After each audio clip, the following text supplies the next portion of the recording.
자, 이번 시간에는 지난 시간에 이어서 진도를 나가도록 하겠습니다. 지난 시간에는 저희가 그 Generalized Vienna Process에 관련돼서 살펴봤죠. 그래서 Generalized Vienna Process 델타 X는 저희가 A의 델타 T 플러스 B의 입실론의 루트 델타 T 타입으로 쓴다라고 얘기를 했고요. 저희가 요 A를 드리프트라고 얘기를 했고 여기 B를 뭐라고 했냐면 베리언스 레이시라고 했습니다. 자, 이 정도로 저희가 지난 시간에 얘기를 했는데요. 변화의 평균을 드리프트, 단위 시간당 변화의 베리언스를 이제 베리언스 레이시라고 얘기를 했죠. 그러면서 저희가 델타 t 타입으로 저희가 쓰긴 했지만 이제 연속의 개념에서 델타 t를 0으로 보내주는 형태는 저희가 이제 극한의 개념으로서 이제 델타 x를 dx로 바꾸고 델타 t를 a dt 그 다음에 b의 입실론의 루트 dt 뭐 이렇게 써서 입실론 루트 dt를 이제 저희가 d 델타 g로 표현했으니까 델타 t 타입에서는 이제 0으로 보내면 델타 t를 0으로 보내면 이제 연속의 개념으로 dg라고 쓰겠죠. 뭐 이 정도까지 마지막 시간에 극한의 얘기까지 했습니다. 자, 거기에 해당하는 하나 예제를 살펴보죠. 자, consider cash position을 이제 고려하자라는 얘기입니다. 회사의 어떤 현금의 이제 위치, 뭐 현금의 양에 대해서 고려를 하자. 근데 which is measured in thousands of dollar. 그러니까 천 달러 단위라는 얘기죠. 그 다음에 it follows 천 달러 단위로 쓰여져 있고 it follows a generalized Vienna process. generalized Vienna process를 따른다는 거고 with drift가 20이고요. variance rate이 이제 900이라는 얘기죠. 단위 시간당. 그러면 이제 if initial catch position이 50이라고 되어 있습니다. 지금 현재 50 위치에 있고 그 다음에 드리프트 비율이 레이시 이제 단위 시간당 이제 변하는 양이 이제 20이라고 얘기했으니까 여기 A 자리 20이 오겠죠. 여기서 보면 요 A 파트가 20이 들어올 거고요. 그 다음에 베리언스가 900이라고 했으니까 실질적으로 베리언스는 B 스퀘어가 되겠죠. 그러면 이게 100이니 900이니까 B는 플러스 마이너스 30인데 저희는 양수 취급하니까 30으로 쓰면 되겠습니다. 자, 초기 값은 50으로 이렇게 주어져 있겠죠. 자, 이런 형태고 at the end of 6 months 6개월 후에 이제 it will have a normal distribution을 가질 거란 얘기입니다. 자, 6개월 뒤에 normal distribution 가질 건데 어떤 구조로 가지나요? 자, 지금 현재 이렇게 따르니까 저희가 이니셜이 지금 50에 있죠. 0 시점에 t가 0 시점에 50이고 6개월 뒤면 t가 2분의 1일 때죠. 자, 2분의 1일 때는 어떻게 되나요? 어차피 플로우가 흘러가서 평균은 20만큼, 여기서 20만큼 변하겠죠. 그래서 평균의 변화는, 변화의 평균은 20만큼 변할 거고, 분산은 어떻게 되나요? 900이라고 했으니까, 900이라고 했으니까 뭐 900만큼 변하겠죠. 근데 단 1년당 변하는 양이 이러니까, 6개월 단위로는 얼마인가요? t의 자리 2분의 1 넣으면 되니까 10만큼 변할 거고 분산은 어떻게 되나요? 900이 2분의 1인 450이 되겠죠. 자, 그래서 실질적으로 변화가 10만큼 일어나니까 초기 값이 얼마인가요? 저희가 50이라고 했죠. 그러면 10만큼 변화할 수 있으니까 2분의 1 시점에서는, 즉 6개월 뒤의 시점에서는 평균은 60이 되겠죠. 분산은 당연히 450 그대로일 거고. 그래서 정규 분포를 따르는데 평균은 60을 따르고 분산은 450인 정규 분포를 따른다라는 얘기입니다. 여기서 dg라고 썼지만 실질적으로 이 파트는 입실론의 루트 dt라고 보면 되겠죠. 그래서 실질적으로 dx 변화의 평균량은 저희가 20의 dt가 될 거고요. 분산은 900의 dt가 되겠죠. 그래서 t 자리에 2분의 1씩 dt 자리에 2분의 1씩 들어온다고 보면 되니까 10하고 이제 dx의 분산은 450일 거고, 실질적으로 x 2분의 1의 포지션은 x0 포지션에 플러스 dx 또는 델타 x라고 보면 되겠죠. 그러니까 여기 이니셜 값이 50이니까 50만큼 시프트 되는 형태니까 평균이 60이고 분산이 450인 정규 분포를 따른다. 이렇게 요약이 될 수 있습니다. 자, 그 다음에 이 또 프로세스를 한번 보죠. 자, 지금 위에너 프로세스 저희가 봤고요. 그 다음에 generalized 위에너 프로세스를 봤고요. 자, 위에너 프로세스는 델타 G 또는 DTG라고 썼는데 이거는 입실론의 루트 델타 T 또는 입실론의 루트 DT라고 쓰겠죠, 저희가. 자, 이런 타입일 거고, generalized 위에너 프로세스는 델타 X 타입으로 쓰면 A의 델타 T 플러스 B의 입실론의 루트 델타 T 또는 DX 타입으로 쓰면 A의 DT 플러스 B의 DG라고 써도 되고, DG를 풀어서 ADT 플러스 B의 입실론의 루트 DT 이렇게 써도 상관없겠죠. 근데 여기서 이제 A하고 B는 우리가 보통 상수로 넣는데 일반화를 시켜서 이 또 프로세스는 뭐냐면 드리프트 트레일하고 베리언스 레이시 이제 펑션이라는 겁니다. 타임에 관한 펑션.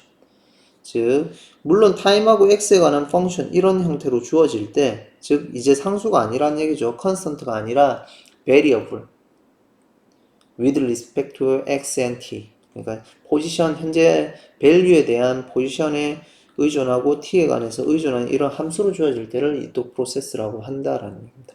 그러니까 가장 일반화된 형태는 지금 generalized 위에너 프로세스보다 더 일반화된 형태가 이 또 프로세스라고 보면 되겠습니다.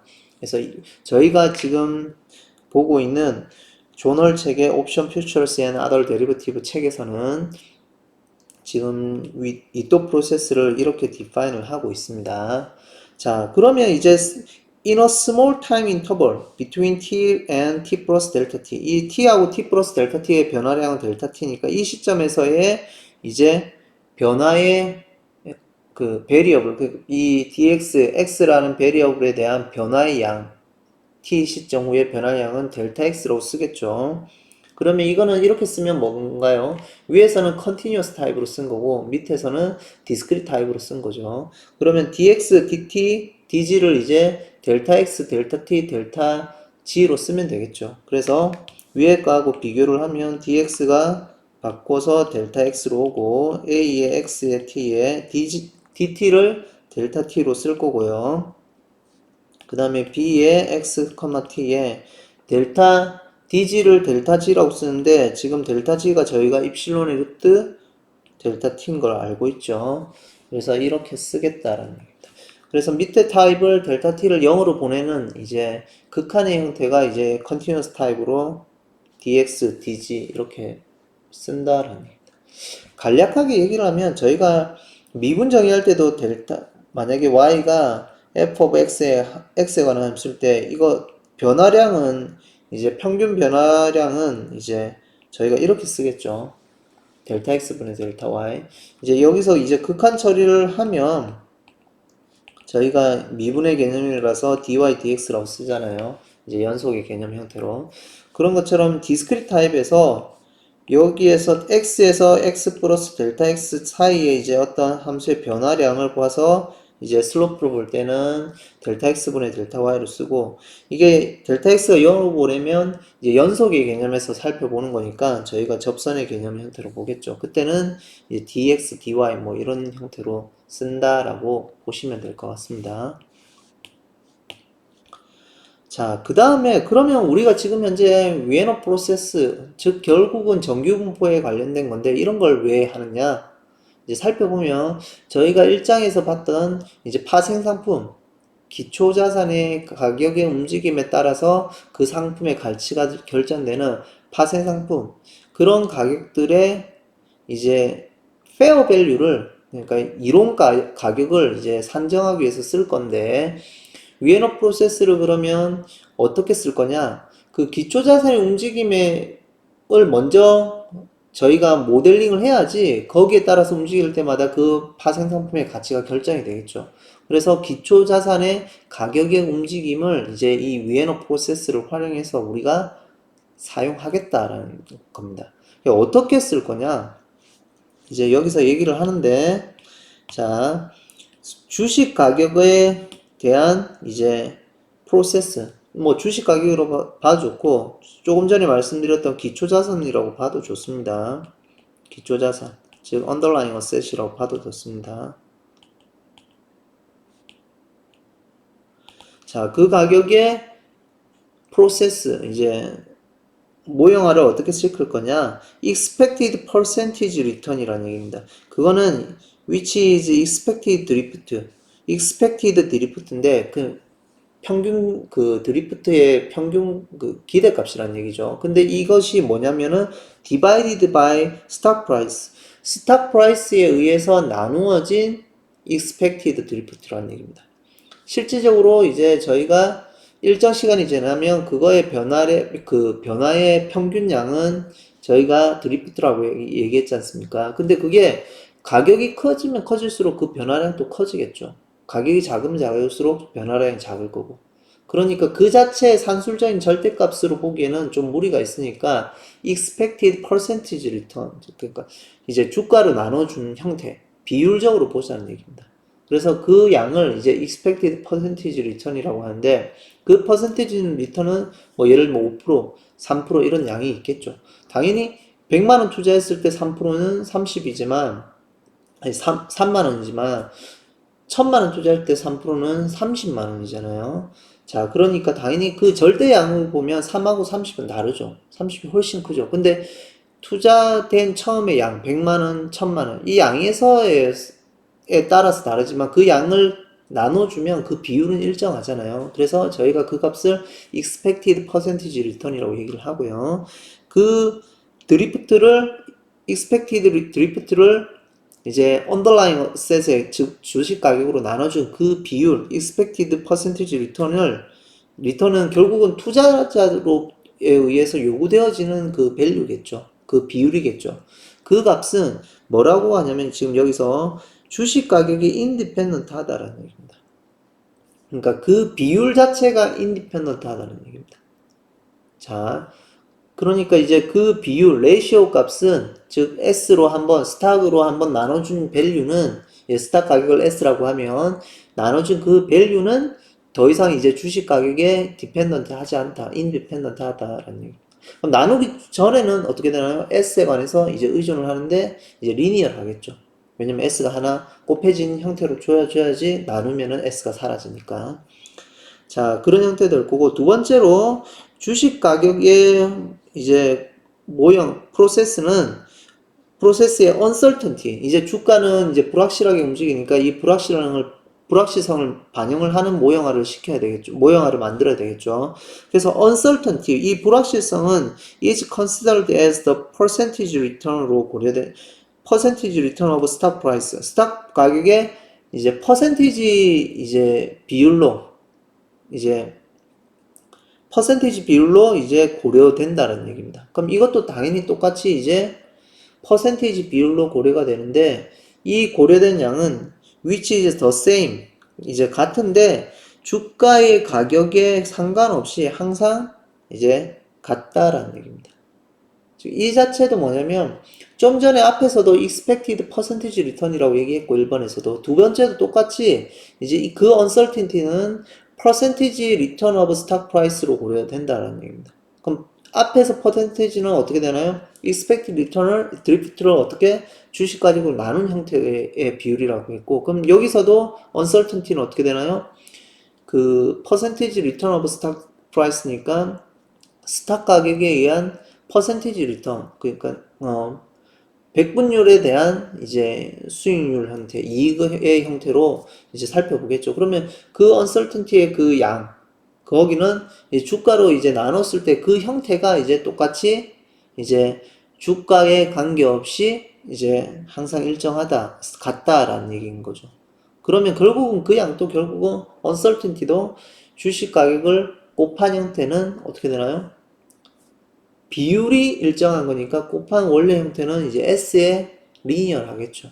자, 그러면 그 형태를 우리가 살펴보면 간단하게 뒤에서 보면 훨씬 간단합니다. 자, 여기서 보면 스탁 가격은 이제 여기 이제 타당한 이제 저희가 주가 가격 모형은 이렇게 주어진다는 얘기입니다. 여기서 우리가 보통 드리프트 레이스를 뭐로 보나요? 뮤S라고 보죠. 근데 이 드리프트 레이스, expected 드리프트 레이스죠. 기대값 취하면 어차피 이 파트는 뒤에 uncertainty는 기대값 DG는 0이 되니까. 그럼 이 양이 이제 expected 뭐라고 했나요? 조금 전에 expected percentage return이라고 얘기했죠. 자, 기대된 expected percentage return은 expected drift인데 그거 S에 나눠진 expected return이라고 했죠. 그러면 뭐가 되냐면 여기서 보면 드리프트가 expected drift가 mu S일 건데 S에 나눠진 값이라는 얘기죠. 그러면 expected percentage return은 여기 X에 나눈 형태가 되겠죠. 이 값이 뭐가 되냐면 expected 퍼센티지 리턴이 되겠죠. 자, expected return 뮤S에서 이 뮤S에서 뭐로 S로 나눠진 밸류가 expected percentage return이라고 했으니까 이 양이 뭐에 의존한다고요? 아니, S에 independent 한 거죠.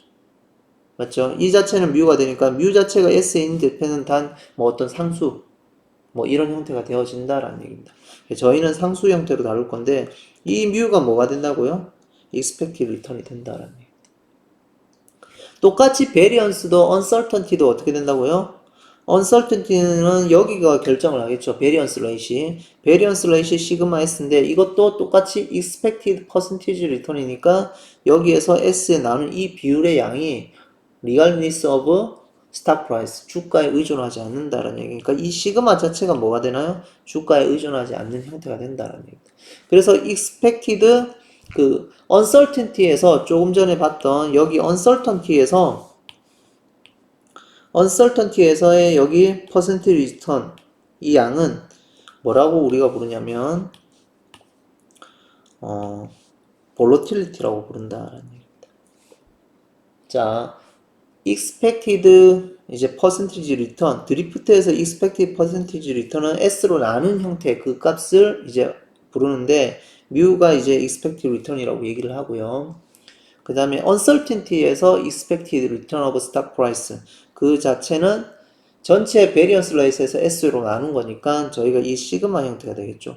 요 값이 이제 S에 의존 안 한다 뭐 이런 얘기니까 이 자체를 이제 uncertainty에서의 expected return은 우리가 volatility라고 얘기를 한다라는 얘기입니다.